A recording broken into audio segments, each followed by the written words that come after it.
Sveiki, aš Eglė Pavydė ir su jumis tinklalaidė Lyderystė. Šiandien kalbinsiu akademinės bendruomenės lyderę, ekonomistę, Vilniaus universiteto ekonomikos ir verslo administravimo fakulteto profesorę Jeleną Stankevičienę. Sveika, Jelena. Labą dieną. Tai Jelena, pradėkim nuo tavo karjeros, kuri pagrindė iš tikrųjų sukasi akademinėme pasaulyje ir kas lėmė tavo tokį profesinio kelio pasirinkimą ir ar niekada nebuvo minčių iš viešojo sektoriaus pereiti į verslą, į privatų sektorių, ypač turint tavo išsilavinimą galvoje ekonomikos srityje? Kalbėsime apie lyderystės ir moterų lyderystę. Ir aš kaip esu tokios lyderės organizacijos viena iš narių. Tai aišku, ir mano karjeros pasirinkimas ir vienas iš tokių klausimų, kurią mes visą laiką moteris sprendžiam, tai yra karjeros ir šeimos balansas. Ir man atrodė, kad akademiniai bendruomeniai kaip tik yra ta vieta, kur galima tą suderinti ir subalansuoti. Nes kai man atėjo klausimas pasirinkti karjeros kelią, aš jau turėjau 2 vaikus.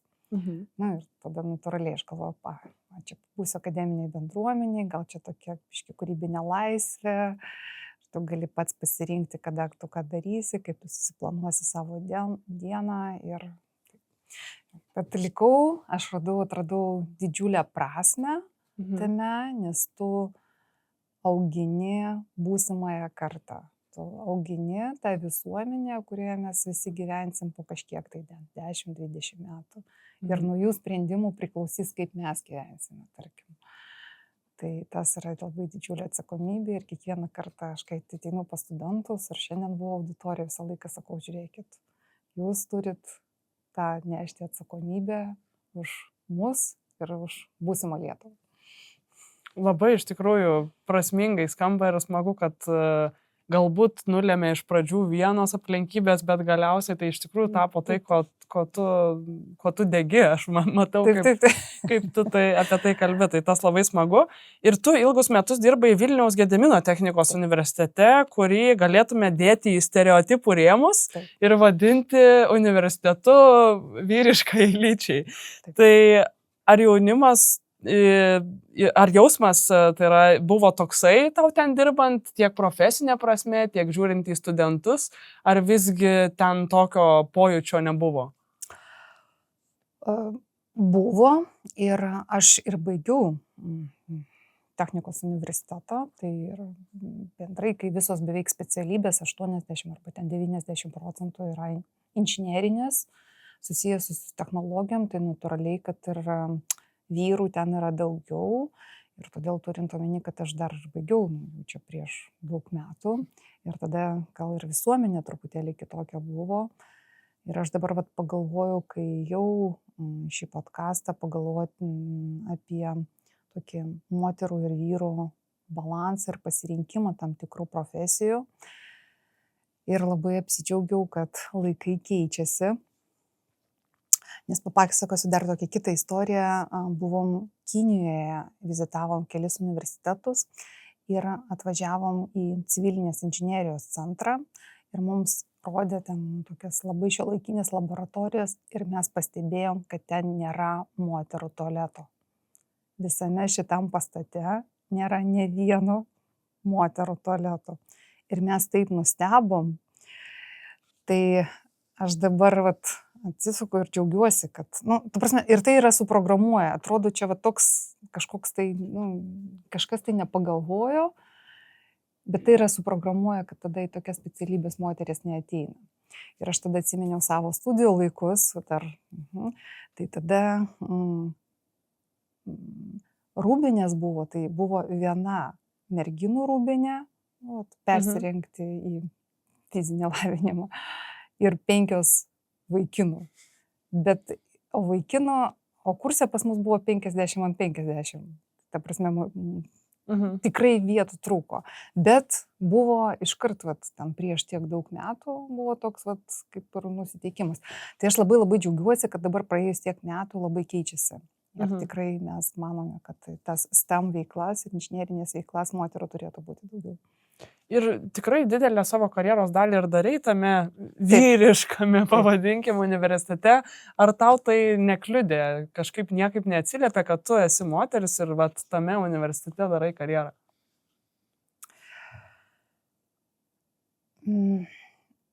Tuo momentu, kai tu tą darai, tai bent aš nekreipdavau į tai dėmesio. Dabar, kai aš žiūriu, kaip čia retrospektyviai, tai taip, yra labai daug stereotipų ir tie stereotipai kliūdė ir gal jeigu jų nebūtų, gal greičiau viskas vyktų. Taip, bet yra daug labai stereotipų ir aš labai džiaugiuosi. Tai todėl mūsų lyderės asociacijos ta veikla ir aš manau, kad yra labai labai prasminga, kad ir mes ateities kartoms sukurtumėt tokias lygesnės sąlygas pasirinkimo, mažinti tos stereotipus, kad bendruomenė būtų tokia, visuomenė būtų brandesnė, mes trauktume, įtrauki būtų, daugiau moterų, vyrų dalyvautų įvairiose veiklose. Ir aš tik tai matau tik tai tą sinergijos efektą, kas nuo to galėtų būti tik geriau. Bet taip suprantu, kad tuo metu tau būnant tame atrodė tai įprasta, atrodė tai normalios sąlygos, bet jau dabar su dabartiniu ir visuomenės pokyčiu tai jau nebeatrodo taip normalu, kas buvo tuo metu. Taip, visų pirma, tu esi tokioj bendruomeniai ir kai tu esi labai jaunas žmogus, tu neturi, gal ir tada tokie laikai buvo, tik tai Sovietų Sąjungos pabaiga, mes daug nematėm. Ir tu neturi su kuo palyginti. Ir tu manai, kad tai yra normalu. Tu esi tokio labai mažoj, tiek, tu čia beveik nieko nematęs pasaulio, tu niekur dar nebuvai išvykęs. Ir viskas tau atrodo normalu. Bet dabar su mano patirtim, kiek čia tai, taip, aš dabar matau ir čia, ir čia, ir čia, ir to galėtų nebūti. Ir labai džiaugiuosi, kad dabar, praėjus tiek metų, kad to vis mažiau ir gal kažkada tai ir visai nebus. Labai smagu girdėti. O ar buvo tavo karjeroje toksai žmogus, kuris didelę įtaką ar apsisprendimams padarė, ar apskritai, nežinau, skatino, padėjo, stūmė į priekį visomis išgalėmis ir panašiai? Arba galbūt keli tokie žmonės buvo per visą laiką? Taip, taip, ir aš dabar esu keliems žmonėms labai labai dėkinga už tokią karjerą ir jie yra, gal taip pavadinčiau, 3 vyrai ir 1 moteris. Tai labai vyrai. Bet aš dabar, kai žiūriu į tuos vyrus ir dabar jų žiūriu į kai kurios poelgius, tai ne visada jie ten buvo tokie, kad galėtų kažkur tai būti ir tokie labiau jie prie lyčių balansų tos temos. Bet visada padėkoju, kad jie labai man padėjo ir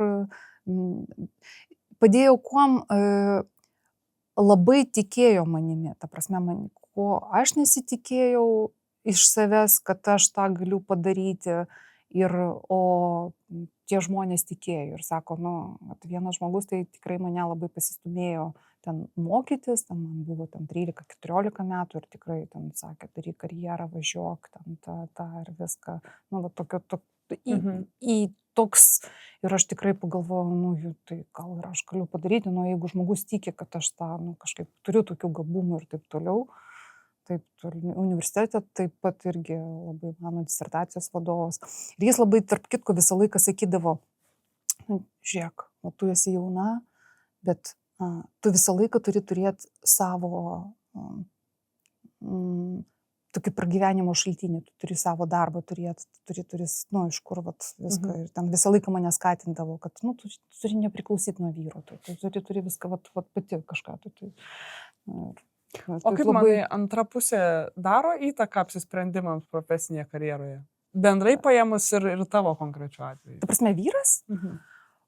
Mano tai taip, nes mes labai anksti susitokiam, gal kol dar nebuvom pasirinkę tos karjeros, mes dar studijavom universitete, tai taip, man ir tas trečias žmogus, kuris tai yra, aišku, mano vyras, kuris visą laiką palaikė ir dėl visų mano sprendimų visą laiką sakydavo, tikrai eik, mes visą laiką palaikysim. Ir ta prasme, jo palaikymas tai visada dar jamgi reikia prisiimti ir dalį atsakomybių, veiklų šeimoje ir taip toliau, nes jeigu aš kažką tai darau kitą, tai aš ten šeimoje kažko tai nedarau, tai tada jam reikia ir tada jo tokie vat, pasakymai, tai jis tada iškart supranta, kad jis ne tik žodžiais, bet ir veiksmais turėtų padaryti. Tai... Ir šiuo metu tu esi profesorė Vilniaus universitete ir kaip tavo nuomonė pasikeitė visa apskritai akademinė bendruomenė per šiuos metus, žvelgiant iš lyderystės pusės ir žvelgiant iš lyčių balanso pusės? Aš tai matau labai didelį teigiamą pokytį. Labai didelį teigiamą pokytį. Visų pirma, kad jeigu net ar mes pažiūrėtumėt techniškasias specialybės, inžinierinės ir gamtos mokslų, kur tikrai mes manėme, kad ten fizika, tai ten tikrai vyrų pasaulis ir ten... Tai labai daug merginų stoja ir pasirenka. Tai aš čia tuo labai labai džiaugiuosi. Ir jeigu dar prieš kokius 20 metų tikrai galėdavai išgirsti iš profesorių tokią, čia tai ne merginoms tokia užduotis, čia vat vaikinams, aš jums merginos vat kelios duosiu kažkokią tai tam paprastesnė, tam kažką, tai, jūsgi čia tik tai dėl vyrų atėjo, va tokie komentarai, auditorija, kur ten profesorius Saulė. Tai dabar tokių nėra, tai aš tuo labai labai džiaugiuosi. Čia. Ir yra supratimas, kad ta įtrauki bendruomenė, tai prasme, kuo jūs daugiau turit skirtingų žmonių, su skirtinga patirtim, vyrų, moterų, skirtingo amžiaus, tuo yra, visą laiką yra geriau. Mes sukuriam didesnį tokį efektą, vertę ir taip toliau. Tai tuo labai džiaugiuosi. Ir kitas yra dalykas, aišku, irgi lemiant, jeigu mes pažiūrėtumėte visus universitetus, tai mes pamatytumėt labai daug moterų vadovaujančiose pozicijose. Tai, aišku, tai neginčiamas toks yra rodiklis, kas yra irgi parodo, kad moteris visą laiką prisideda prie ir kiek švietimo ministrų mes turėjome moterų. Ir tai labai džiugu. Visuomeniai, manau, švietimo tema yra tokia tapus, atrodo, kad tai yra didžiulė opi Lietuvos problema. Ir kaip tu manai, būdama toj kitoj barikadų pusėje, toj švietimo bendruomenės pusėje, kokios dabar yra tikrai opiausios problemos, ar jos labiau liečia mokyklas ar universitetus ir kokių tokių esmingesnių pokyčių mums reikia, kad jas spręsti? Aš ir savo studentams visą laiką, ateidama į pirmą paskaitą, visą laiką pasakau, žiūrėkit, švietimo pats procesas arba švietimo kokybė priklauso nuo 3 dalykų. Tai pirmas yra, tarkim, mes atėjom universitetą, čia universitetas, jeigu pažiūrėtumėt daugiau, tai ten, nežinau, ministerija, visa švietimo politika ir taip toliau. Tai čia yra tokia infrastruktūriniai dalykai ir taip toliau. Kitas yra dalykas, trečdalis. Tai esu aš. Aš esu dėstytoja ir aš jums turiu išdėstyti ir aš maksimaliai padarysiu viską, ką aš galiu, kad kuo geriau tą išdėstyti. Bet trečdalis tai yra esat jūs. Jūs esat atsakingi. Tai net ir nežiūrint tą švietimo visas peripetijas ir kas ten ką daro ir tą švietimo politiką, bet visą laiką yra tas mokytojas ir mokinys, kaip mes pavadintumėt. Ir tas mokytojas ne visada yra kaip žmogus, mes galime mokytis ir iš knygų, ten dabar ir video ir taip toliau. Tai ta medžiaga, iš tos medžiagos, ką tu mokaisi, taip, nes gali būti įvairių pavidų. Tai čia sudaro daugiau negu 60%. Iš tai nulems kokybę. Jeigu aš kaip mokinys, ir aš irgi manau, kad aš esu tas mokinys, kuris mokosi visą gyvenimą, nes aš irgi kasdien kažką tai naujo išmokstu. Aš esu atsakinga už savo kokybę, savo žinių ir to, ką aš išmokstu. Jeigu yra geras mokytojas arba geras vadovėlis, aš galiu pasirinkti ir taip toliau. Nes jeigu aplink manęs, tarkim, aš esu tokia bendruomenė, kur nėra pas mane gerų mokytojų, tai aš galiu skaityti knygas, aš galiu atsiverti YouTube, klausyti pačių geriausių ten nuostabiausių podcastų, Nobelio premijos laureatų ir taip toliau. Iš pačių geriausių žmonių mokytis aš galiu, nes dabar pasaulis atviras tam. televizija, ten viskas, kar biblioteka, eikit nemokamai, klodai, žinių, ten ir taip toliau. Ir tas, kas yra tik tai švietimo politika, kas sudaro, tikrai ten ir turi būti išspręstas tas problemos, aš tai už tai, bet pažiūrėkime kiekvienas iš save ir būkime atsakingi už tus likusius procentus. Kadangi pati esi toj mokytojo labiau pusėje, žinoma, pritariu tam, kad reikia mokytis visą gyvenimą, tai minčiai, bet kadangi esi toj mokytojo pusėje, kaip manai, kaip mums skatinti ir jaunąją kartą, kad jie tais mokytojais norėtų tapti, ar tai mokytojais, ar universitetų dėstytojais. Ta esminė dalim, kuri irgi sudaro labai svarbią dalį. Ir kaip tu paminėjai, jeigu tas dėstytojas ar mokytojas nebus geras, ar nebus pasišventęs savo darbui, arba eis į darbą, tai matydamas tik tai kažkokią kančią ir prievolę, kad gautų pinigų, tai vėlgi tas procesas turbūt nevyks taip kokybiškai. Tai kaip tu manai, ką mes turėtume padaryti, kad skatinti tuos žmonės jaunus rinktis tokį kelią, kurį tu pasirinkai? Aš manau, kad ir mokytojas tokia profesija, kaip gydytojas, kunigas, gal ir daug kitų profesijų, kur tu būsi geras, kai tu mylėsi tą savo darbą. Tu turi labai mylėti, ką tu darai visų pirma, nes tai yra sudėtingas darbas. Kitas yra dalykas, tu turi mylėti, nežinau, studentą, mokinį, tą žmogų arba suaugusių žmogų, su kuriuo tu. Ir tu turi suprasti, kad jeigu tu dirbi su žmonėmis, tai visada bus, nežinau, kaip čia pavadinti, problemų, kažkokiu tai iššūkiu, nes žmonės nėra automatai ir šiandien nuotaika tokia, kitą dieną tokia, šiandien aš atėjau į vieną auditoriją, kitą, ir visą laiką bus visokiausių iššūkių. Tai tu visų pirma, tu labai labai tą turi mylėti darbą ir aš manau, kad geriausi mokytojai yra tiems, kuriems, arba tu turi tau ugdyti labai, arba tau yra duota iš prigimties, nes tu tada iškart matome tokį talentą, čia tikrai geras mokytojas. Bet kuom jisai geras, jis labai myli tą savo darbą ir myli tą mokinį. Jis myli ir viską daro, kad tas mokinys jam būtų geriau. Kaip čia jam būtų geriau. Bet kad tie žmonės, kurie turi tas savybės, jie liktų dėstytojais, mokytojais, tai aišku turėtų būti sudarytos sąlygos. Tai mes turim, jiems turėtų būti kur dirbti, nes mokytojas neturi pats rugsėjo 1 dieną atėjęs pats pradėti galvoti, kaip jam čia kurti vadovėlį ir taip toliau. Lygiai grečiai, kad ir dar atitiktų ten kažką tai ir taip toliau. Kas turėtų būti išleisti, užtikrinti tos vadovėlius. Aišku, moksle, kai ten universitetuose, kai ten mes kalbam, kad pačios aktualiausios mokslo žinios šiandien, kaip aš dažnai pasakau studentams, šiandien laboratorijoje, rytoj auditorijoje, nes ką aš darau šiandien savo tyrimą, aš šito ateinu papasakoti. Tai čia yra žinių kūrimas.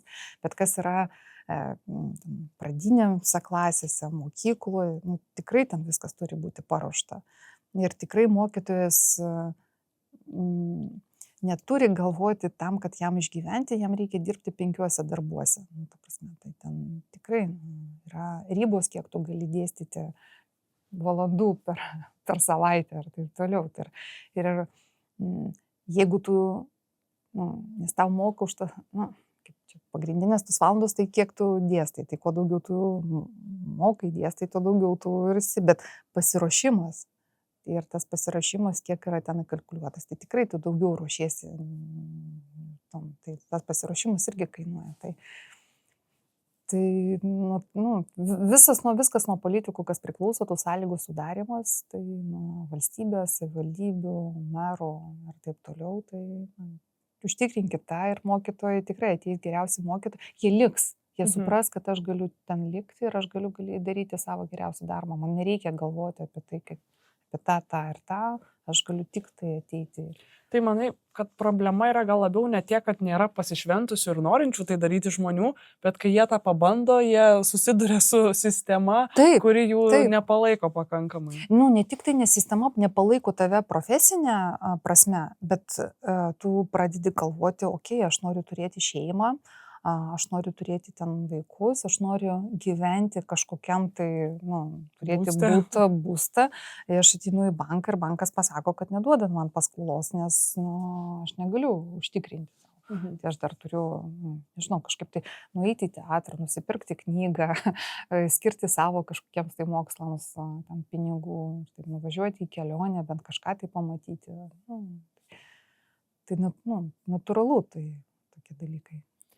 Jelena, aš pati esu farmacijos studijas baigusi ir pas mane universitete buvo toks paradoksas, kad kai pasižiūri į kursą, ir nesvarbu, kuria tai būtų specialybė - farmacija, medicina, odontologija, slauga, ten dominuoja moteris. Išimtinai dominuoja moteris, tikrai vyrų procentas turbūt priklausomai nuo specialybės svyruoja ten, nežinau, nuo 10 iki 30%, tai toks yra disbalansas. Bet tada, kai pasižiūriu į kas vadovauja universitetuose padaliniam, ligoninių klinikom, kažkaip staiga ir tas balansas atsiranda ir kartais net vyrai užima pirmesnę vietą. Tai kaip manai, kodėl tokiose specialybėse, kur atrodo moteris galėtų dominuoti, net ir tose pačiose mokyklose, pilna moterų mokytojų, praktiškai vien išimtinai moteris, tikrai mažai vyrų, bet kai pasižiūri į mokyklų direktorius arba pavaduotojus, ten jau vyrų kažkaip staiga randasi.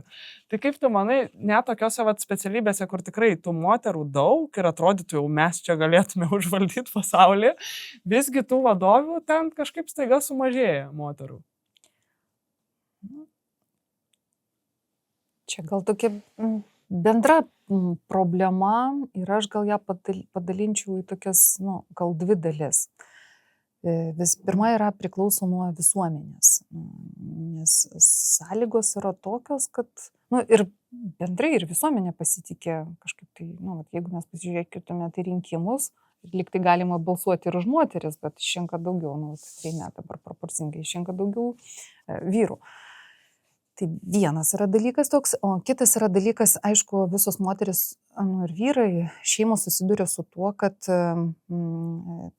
kaip vadinama tokia motinystės bausmė, kai moteris pagimdo pirmą vaiką, jos alga maždaug 20% sumažėja ir po to beveik neatsistato, nors vyro alga ir toliau kyla.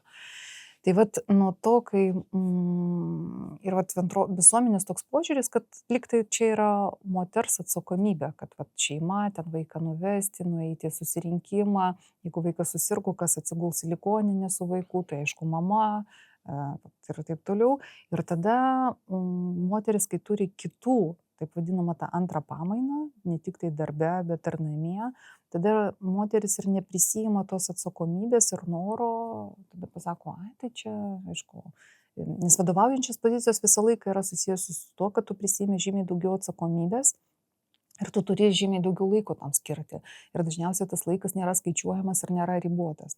Tada moteris supranta, tai aš tada mažiau laiko galiu skirti šeimai, man čia reikia balansuoti šeimą ir karjerą ir pasirenka tada tokią iki vidutinės grandies tokią karjerą, kur tu ten nueini ir tu tampi gal gerų specialistų, bet toliau tu nežengi to žingsnio. Tai jeigu ten iš visuomenės galima būtų daugiau dėmesio skirti ir iš organizacijų vadovų, kad moteris galėtų labiau suderinti tą šeimą ir karjerą, tai mes tikrai turėtumėt moterų vadovaujančiose pozicijose daugiau.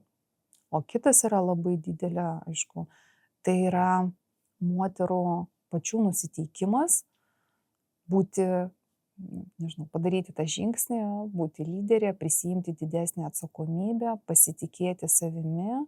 Ir čia yra, aišku, ir auklėjimas nulėmė. Bet aš kaip sakau, auklė, tai mūsų ten iki kokios, 15, 17, 18, tarkime. Bet po to, nuo to laiko, tai tu pats save, kaip atsakingas už savo auklėjimą. Ir jeigu dabar tau 50, tai jau 32 metus tu pats save auklėjai, tai jau gal galėjai ir perauklėti, jeigu ten kažkas tai vaikystėje buvo, ten kažkokios tai klaidos buvo padarytos, tai taip toliau. Tai taip, tai jeigu moteris ir pačios galėtų žymiai drąsiau, aišku, tam reikia ir palaikymo, aš neneigiu tuo, bet drąsos ir tos atsakomybės ir pasitikėjimų savimi, labai dažnai pastebiu, kad to trūksta. Ir man atrodo, yra ir pilna tokių ir mitų, ir stereotipų susijusių su lytimis, kažkas tik tai šitiem, kažkas tik tai kitiems. Ir kaip manai, kuris mitas stipriausiai įleidė šaknis visuomenėje, kalbant apie moterų lyderystę ar moterų vadovavimą? Oi, tai čia ne vienas turbūt čia yra. Kurie tau tokie, vat, kas pirmą šauna į galvą, ar keli pavyzdžiai?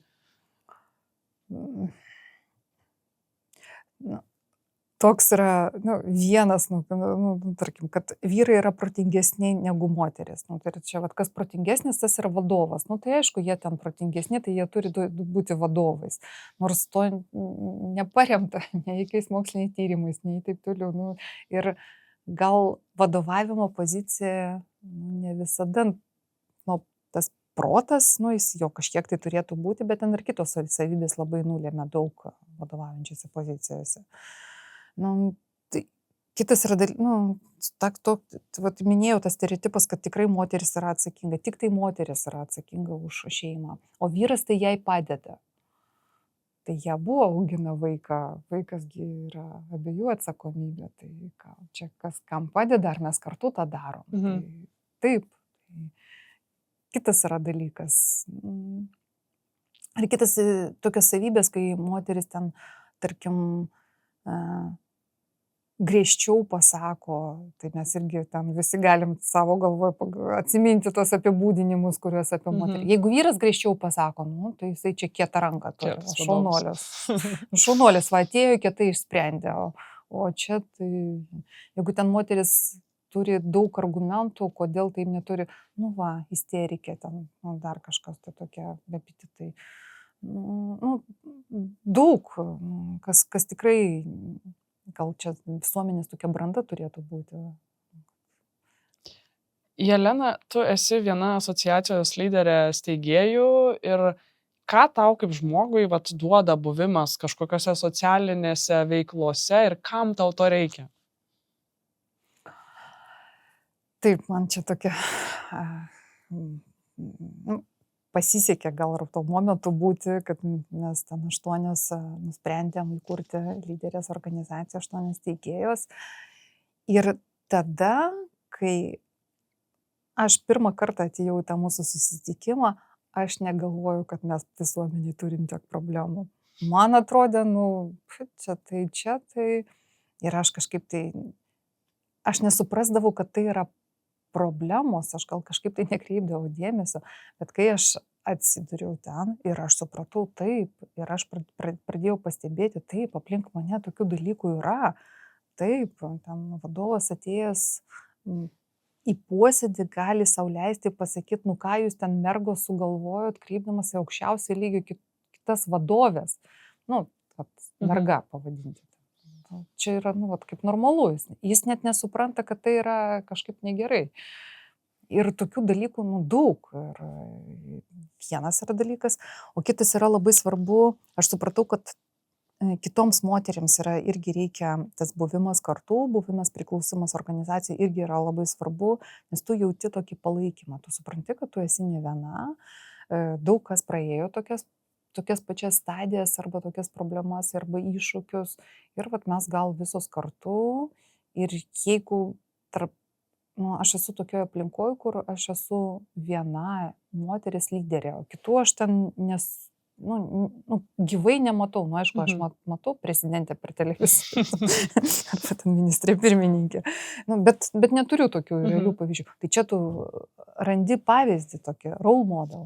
Tu pamatai, kad yra tokių moterų ir jos ne visos yra tokios apibūdinamos neigiamom savybėm, kurios mes įsivaizduojam, kad moteris ten yra, tada jinai nesirūpina nei savo grožiu, yra ten kažkokia tai isterikė, neaiški ten dar kažkokia tai. Ir yra, kaip ir moteriškos, bet kiekvienas turi savo vadovavimo stilių ir pasiekia tų rezultatų. Ir tai labai bendruomenės, ir tas bendruomenės yra labai svarbus moterims dalykas. Ir pati organizacijoje esi stipriai įsitraukusi lygaus atlygio temą ir vadovauji darbo grupiai šioje srityje. Kaip tu manai, kokios dabar didžiausios problemos yra, gal truputėlį skaičių gali pasidalinti, tai kokią mes situaciją dėl lyčių balanso, kalbant apie darbo užmokestį, turim Lietuvoje ir kaip mes, tarkim, lygiuojamės Europoje, kurioje vietoje? Tai mes turime, jeigu ten lyginti tokį rodiklį, nes yra keli rodikliai, kurie lygina atlygio atotrukį, tai jeigu tokį rodiklį pasimtumėt, kuris yra visoje Europoje palyginamas, prasme, mes tada skirtingas šalis galim pasižiūrėti, tai taip, mūsų 23 metų ten rezultatas buvo 13,6% atlygio atotrukis, kas yra daugmaž pagal ES šalis per vidurį, mes esam geriau negu Latvija ir Estija. Čia svarbiausia Lietuva būti geriau negu Latvija ir Estija. Bet yra tokios šalis, kur tas atlygio atotrukis yra apie 3%, pavyzdžiui, Rumunija. Tai Lietuvai yra daug, kur galima tą pasitobulinti. Kokios pagrindinės priežastys? Tai visų pirma, kaip aš jau ir čia šioje podcaste minėjau, tai tokia taip vadinama motinystės bausmė. Ir mes tikrai turim visuomeniai pasižiūrėti ir kiekvieną savo šeimoje pasižiūrėti, kaip moteris galėtų greičiau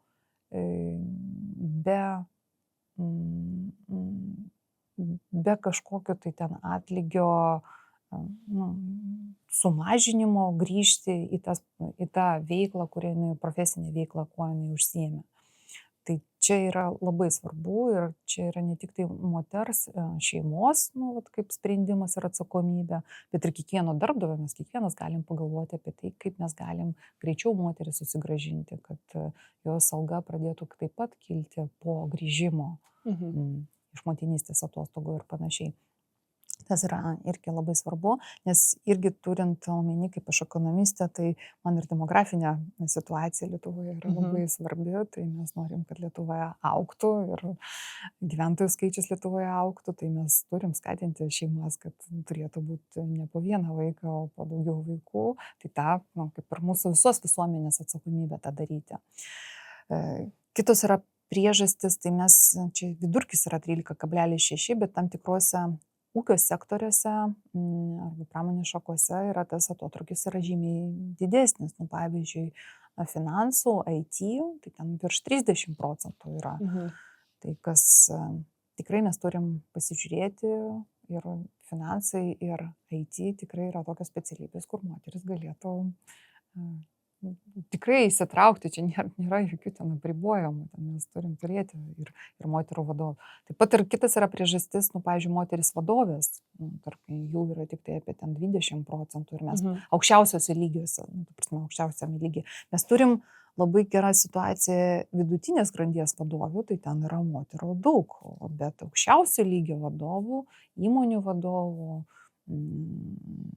valstybės lygmens aukščiausiai lygio vadovių žymiai yra mažiau. Ir tada tas skirtumas, kuris atsiranda, tai irgi moteris mažesnė paskatina didesnį tą atotrukį. Bet mes kai kalbam apie atotrukį, tai man atrodo, kad visuomenė, tai kad čia moters yra reikalas, tai jinai čia kažkaip mažiau gauna, tai tegul kažkaip pasirūpina. Ne, aš manyčiau, kad tai yra visos visuomenės problema ir aš pasakysiu, kodėl. Vienas yra dalykas, jūsų atlyginimas šiuo metu, kuris jūs gauname, taip pat yra atsilieps ir jūsų pensija, kurią jūs gausite. Taip toliau, tai kuo moteris gauna mažesnę algą, natūraliai jos sukaupta pensija bus mažesnė ir todėl mes turim tą, kaip ekonomistė sakau, problemą, kad moterų ties skurdo riba vyresnėme amžiuje yra žymiai daugiau negu vyrų. O ką tai reiškia, mums reikia mokėti papildomas pašalpas ir tas žmonės palaikyti. Ir dar plus vidutiniškai moterys 10 metų ilgiau gyvena, vadinasi, net jos greičiausiai neteks savo antros pusės ir joms teks tą visą buities savo senyvam amžiui naštą išlaikyti vienoms. Taip, ir mes tada ilgesnį laiką turime mokėti pašalpas. Nes jinai dar labiau nukenčia, nes jeigu buvo šeimos ūkis iš 2 žmonių ir jie pasidalindavo išlaidas savo sąnaudas visas, tai dabar ilgesnį laiką. Tai kitas yra dalykas, moteris gaudamos mažesnę algą, atlyginimą, Taip pat ir mes, jeigu pažiūrėtumėt, investuoja žymiai mažiau, jeigu mes pažiūrėtume, kiek moterų investuoja ir kiek vyrų investuoja. O kaip ekonomistė, bendra ekonominė prasme, kuo mes daugiau turim žmonių įsitraukusių investavimo procesą, tai visą laiką pinigai yra ekonomikos kraujas, tai tuo mes labiau tą sistemą palaikome. Ir čia yra, bendrai Lietuvoje yra problema, kad investuoja mažai žmonių, o tarp jų ir moterų investuoja mažiau, tai dar blogiau. Ir kitas yra dalykas, kuo daugiau moteris yra įsitraukusios į darbo rinką, tai yra skaičiavimai, kad mūsų ir BVP, bendras vidaus produktas iš karto augs, tai jeigu ten yra bent 10% moterų daugiau įsitraukia į darbo rinką, tai 1% BVP paauga. Tai aš manau, kad čia visos visuomenės, visa visuomenė Lietuva tik tai laimėtų, jeigu tas atlygio atotrukis mažėtų ir daugiau moterų įsitrauktų į darbo rinką.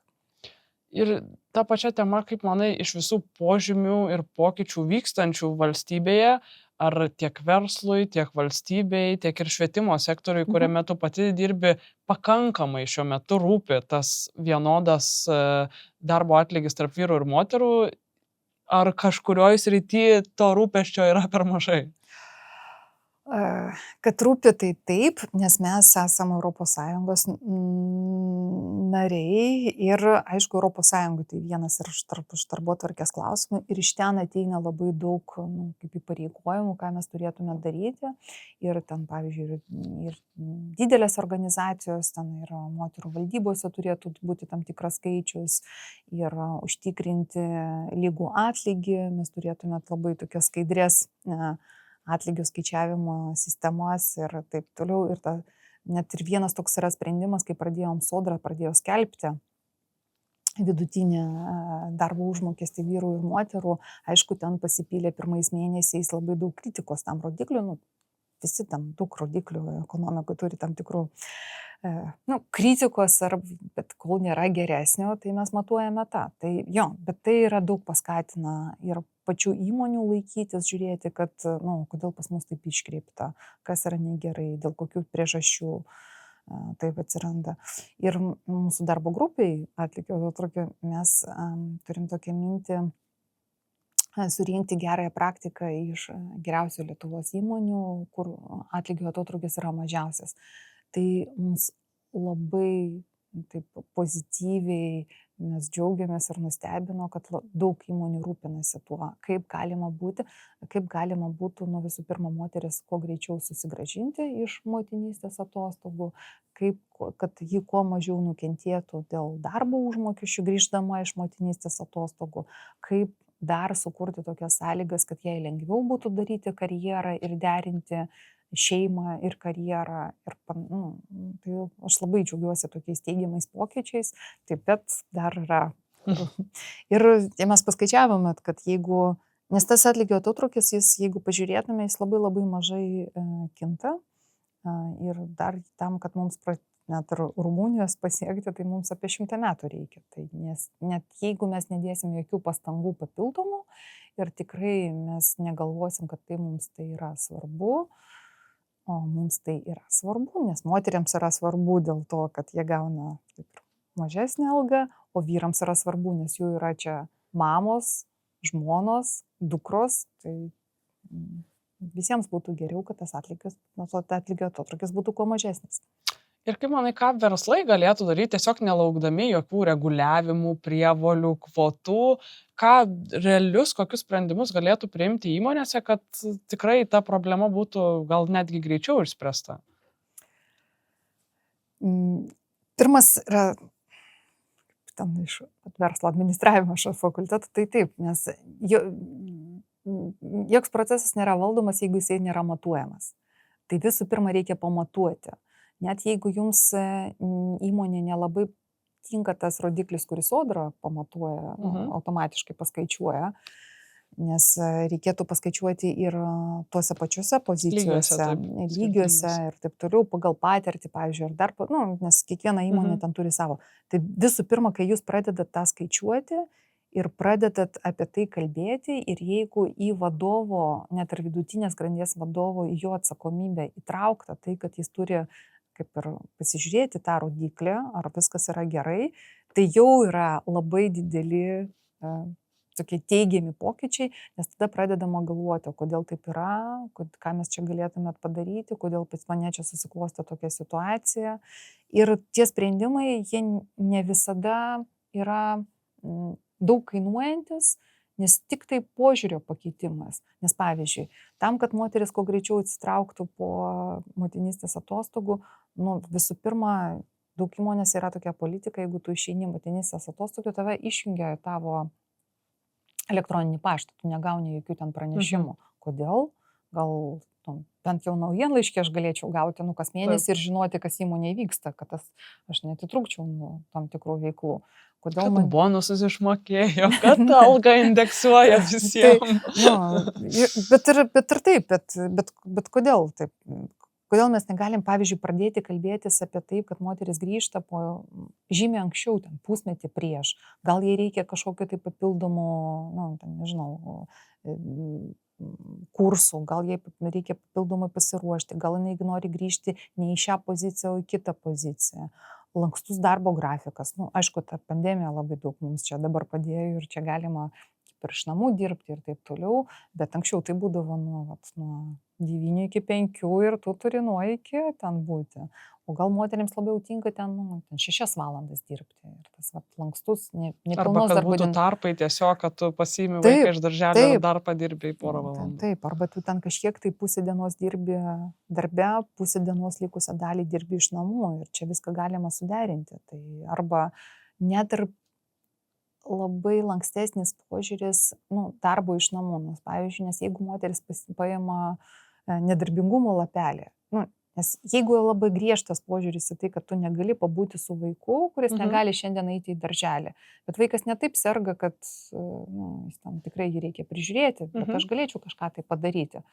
Tai jeigu aš nueinu ten į polikliniką ir gaunu nedarbingumą 2 savaitėm, nes kol mano vaikas visiškai ten pasveiks, nes gydytojo neišleis, bet aš visą tą laiką galėčiau dirbti iš namų, aš galėčiau ir vaiką prižiūrėti. Tai vien tokių lankstumo galimybių tą padaryti, net ir teigiamas požiūris, kad vaikas ateina į darbą, pavyzdžiui, jam nėra kur pabūti pusę dienos, jis ateina pas tave pabūna ir taip toliau. Tai kur tai yra įmanoma, vaikų kambariai arba dar kažkokios, nežinau, gal ne informacijos gamyboje, kur ten vaistai yra gaminami, bet kur tai įmanoma, viską galima padaryti ir kiekvienas vadovas tikrai verslas galėtų tai pasižiūrėti, jeigu tik tai pagalvotų, kaip tą galima būtų padaryti.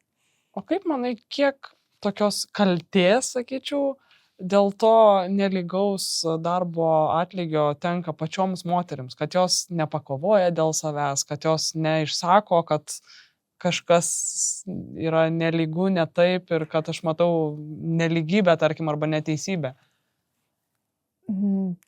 Taip, tas yra svarbus dalykas ir net ir mes lyderės organizacijoje darėm tokias dėrybų dirbtuves, kaip moteriams pasiruošti, einant gal į dėrybas.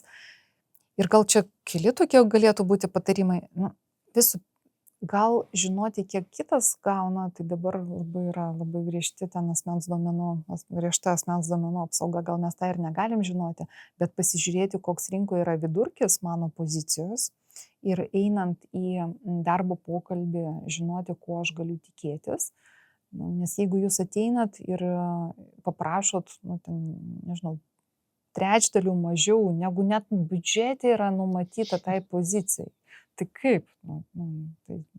Tai čia yra jau tada priklauso nuo kitos pusės, kuri sąžiningumo arba to vadovo, kur jam yra nustatyta, kad negali moteris dirbti mažiau, negu kiti ten vadovai dirba toj pozicijoje ir taip toliau. Tai taip, ir metiniai pokalbiai, tai taip, moteris visą laiką moteris jaučia labai kaltę. Tai aš pati kaip vadovė daug metų turėjau net tokį atvejį. Aš turėjau 2 moteris, kurios dirbo toj pačioj pozicijoje ir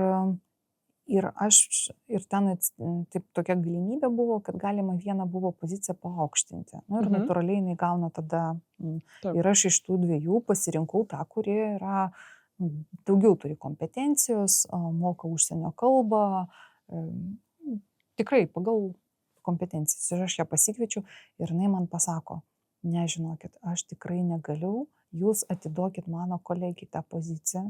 Aš sakau, kodėl? Nežinokit, aš turiu mažą vaiką, aš kartais išeinu, biškiai iš darbo, jinai mane pavaduoja, kartais aš vėluoju, nes vaiką reikia nuvesti į darželį, tai jinai 8 tikrai visada ateina ir aš tikrai negaliu. Nors aš sakau, bet tavo žiūrėk ar kompetencijos ir aš jai pavardinau, jinai sutinka, kad jinai yra geresnė, bet ne, sako, aš. Turbūt niekada neatsitiktų su vyru. Čia, aišku, genderiuojam, bet... Ir jinai man pas moteris tas savęs baudimas kažkodėl gajus. Ir jinai man sako, jūs mane išleidžiat, ten vaiką pasiimt, arba susirga, tai ne, aš taip, ir jinai jaučiasi kalta dėl to. Ir dar norėčiau truputį sugrįžti prie tos motinystės bausmės. Ar nemanai, kad valstybė yra padariusi tokias sąlygas, nes žiūrint į visas kitas šalis, į daugumą šalių, niekur nėra tokių nuostabių sąlygų auginti ilgai vaikus, kaip pas mus. Ten Amerikoje turbūt 6 savaitės, Europoje pagrindė turbūt 4 mėnesiai, pas mus gali išeiti metam, gali išeiti 2, net ir 3 galėtum išeiti, jei labai norėtum. Tai ar nemanai, kad šitas reguliavimas irgi yra žalingas? Taip, tai leidžia tau būti su vaiku, pasirinkti tą gražų periodą, būti kuo ilgiau su savo mažoju, bet ar nemanai, kad čia yra viena pagrindinių problemų, kuri nulemia tą tokią motinystės bausmę, kaip mes ją vadinam? Aš gal nepavadinčiau, ne tai konkrečiai yra problema, nes visų pirma, nebuvo tokios dosnios sąlygos, jos buvo įvestos tam tikrų momentų ir pagrindinė buvo priežastis paskatinti Lietuvoje gimstamumą. Ir tai tikrai suveikė tuo momentu, tikrai ir Lietuvai tai yra viena iš pagrindinių problemų. Ir kaip ekonomistė, tai čia darbo jėgos ir ateities ir taip toliau, nes mums reikia daugiau gyventojų. Tai yra faktas pačiai Lietuvai. Bet aš galvoju, kad čia kas yra su tuo susiję, nes moteris turi turėti pasirinkimą grįžti. Ta prasme, jinai turi turėti pasirinkimą. Bet čia valstybė galėtų užtikrinti. Nes jeigu aš po metų mes su vyru sprendžiam, tarkim, ar aš galiu grįžti ar ne, ir mes pasiskaičiuojam, kiek kainuoja auklė, kiek darželio aš negaliu gauti ir taip toliau. Ir kiek aš uždirbsiu, aš atiduosiu auklei tiek pat.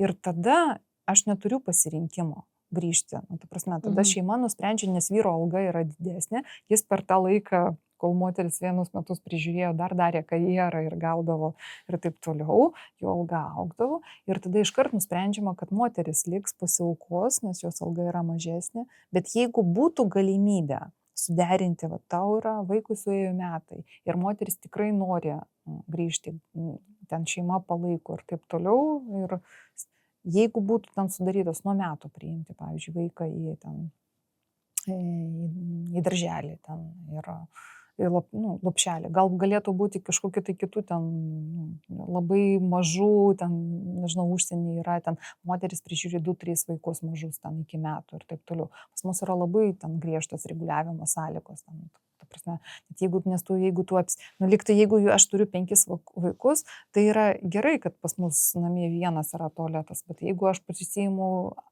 prižiūrėti kitus 3 vaikus, tai jau ne, pas mane turi būti atskiras tualetas tiems vaikams. Net ir tokios griežti tokie reikalavimai neleidžia susiformuoti tokia infrastruktūrai, kuri galėtų palaikyti ir šeimoms atlaisvinti tą galimybę grįžti. Ir net galima grįžti, pasaulyje yra daug dalykų, kur tu gali dirbti po 4 valandas, 3 valandas, slenkančių grafikų. Pasižiūrėkit, pas mus liktai ir nėra jokių draudimų tą įvesti, nėra niekur parašyta, kad tu negali ten dirbti kažkokiu tai ten,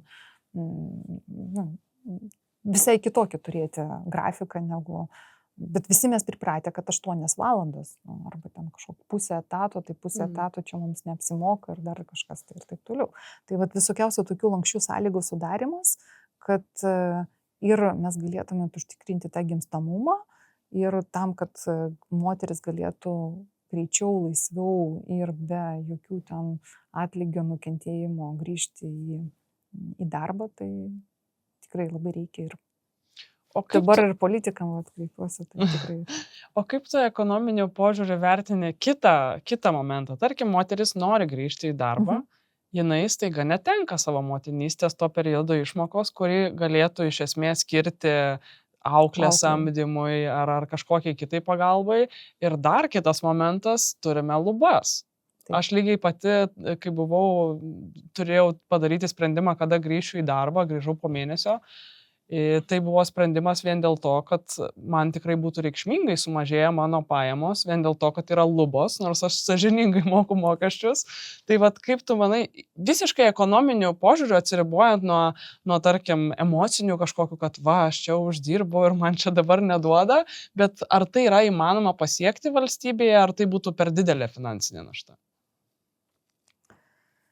Kad bent jau net ir jeigu, tarkim, liktų tos lubos, moterims, kurios anksčiau nusprendžia grįžti į darbą, kad joms bent kažkoks procentas būtų išlaikomas tos motinystės išmokos.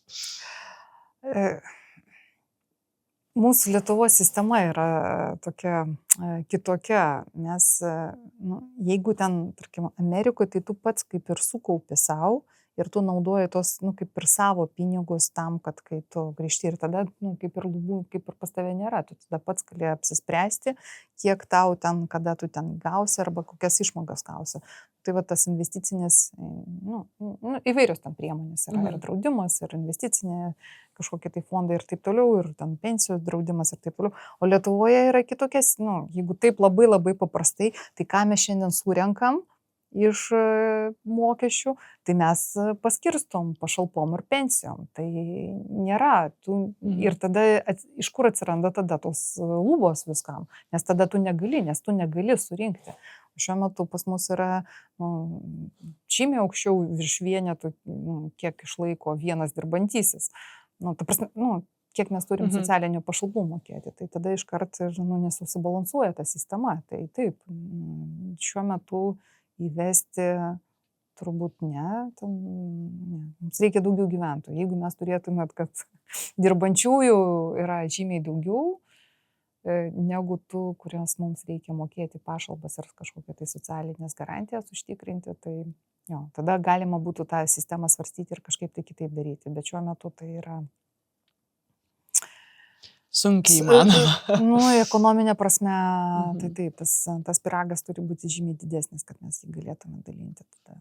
Kokia tavo prognozija, kuriais metais vyrų ir moterų atlyginimai Lietuvoje susilygins? Aš taip pasakyčiau, aš norėčiau, kad aš dar sulauktum ir pamatyčiau ir suprasčiau, kad susilygintų. Bet aš labai tikiu, kad kai kuriuose srityse tai bus įmanoma pasiekti ir tam tikrų įmonių lygyje tai įmanoma bus pasiekti. Aš nedariau tokių gilių tyrimų, bet aš labai manau, kad ten turėtų egzistuoti tokia analogija kaip su natūraliu nedarbu. Nedirbs niekada 100% visų žmonių. Ir mes ekonomistai turi natūralus nedarbas, kiek vis tiek yra nedirbančių, kažkoks tai procentas visada yra. Tai kažkoks tai natūralus toks atotrūkis gal ir galėtų būti. Jis galėtų galbūt ir į vieną ir į kitą pusę, ne tik tai visada, kad moteris mažiau gauna, nes tam tikrose sektoriuose atvirkščiai yra.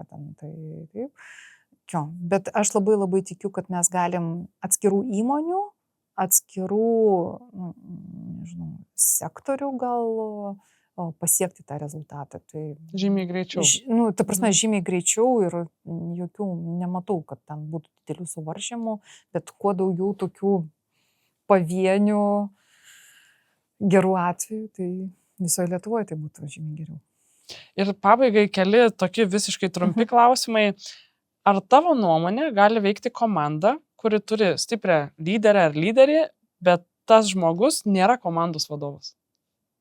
Taip. Gali. Apibūdink lyderystės terminą vienu sakiniu, bet kad suprastų ir vaikas. 2 žodžiai. Tai drąsa prisiimti atsakomybę. Drąsa ir atsakomybė. Tu turi būti drąsus, bet lyderystė man yra siejasi su atsakomybė. Tu prisiimi atsakomybę. Ir tu turi žengti tą žingsnį, pasakyti taip, aš prisiimu. Tai va tam žingsniui žengti reikalinga drąsa ir tu prisiimi atsakomybę. Labai geras. Ir šiandien labai nemažai tikrai šnekėjome tavo temos, tavo domėjimosi srityje apie lygų atlygį. Tai koks būtų vienas trumpas, bet labai praktinis patarimas moteriai, kuris sužinojo, kad kolega vyras, dirbantis analogišką darbą, gauna daugiau už ją? Tai pirmas patarimas, aišku, reikėtų pasiaiškinti, pasiaiškinti, kodėl taip yra ir įvyko, ir gal reikėtų pakalbėti vis tiek su personalo vadovu arba kas atsakingas už jūsų karjerą, kodėl taip yra, ką jūs turit padaryti ir po to priimti sprendimą. Bet net ir Lietuva, tokia maža šalis, tai žinokit, ne viena įmonė yra Lietuvoje ir ne viena sritis ir tikrai galima rasti, kur yra tikrai socialiai atsakingi darbdaviai ir tikrai rūpinasi savo darbuotojais. Tai čia... Žodžiu, arba spręsti problemą vietoje, arba nebijoti vietos keisti. Taip, nes gali, nežinau, gal čia yra laikinas kažkoks tai yra dalykas, arba taip ir labai paaiškinamas. Tai visų pirma, ten kažkaip tai nieko nesakyti ir išeiti iš karto, ne, bet jeigu tu labai aiškiai tau yra, net ir, pavyzdžiui, gali būti ten, nežinau, priklauso nuo metų išdirbtų. Pas mus yra ir tarnybos metai ir taip toliau. Tai jeigu ten gauna tam tikrą koeficientą, tai už tą patį darbą tu turi koeficientą už tam išdirbtus metus ir taip toliau įmonė. Ir įmonė skatina tą lojalumą. Tai taip, tada labai aiškiai paaiškinama, tada, kodėl. Bet ir gali būti ir nebūti tokių priežasčių, kurios yra labai aiškios, tada reikėtų galvoti apie tai, kur palankesnės savo sąlygas rasti. Supratau. Ačiū labai, Elena, už puikų tikrai pokalbį. Ačiū visiems žiūrėjusiems ir iki kitų kartų.